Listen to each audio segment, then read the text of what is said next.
Penyelidikan sedang dilakukan untuk memastikan pemicu ledakan yang dialami kapal cepat Balikat 2 setelah berlayar meninggalkan Pelabuhan Rakyat Padangbayi pada 15 September kemarin. Untuk memastikan pemicu ledakan, Lab 4 bersama Dir KPL dan Ditkapel Dirjen Hubungan Laut Kementerian Perhubungan melakukan pengecekan lanjutan di TKP.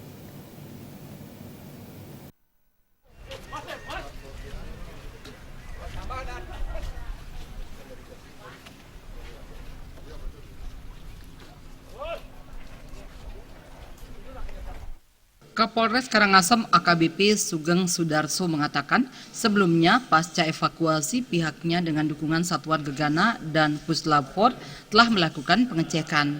Demi memastikan posisi ledakan, Polres Karangasem kembali menerjunkan Lab 4 dan tim pusat ke TKP.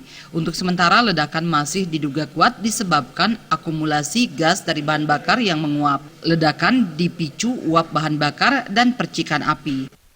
Sementara adanya akumulasi gas dari BBM yang diduga bocor menguap di situ, sehingga akumulasi gas itu karena tertampung makin lama dan panas, terpicu mungkin adanya kabel yang konslet, percikan dari kabel yang konslet itu sehingga terjadi ledakan. Nah, namun hari ini pagi ini akan dikuras dulu karena BBM-nya di bawah dek itu menyebar.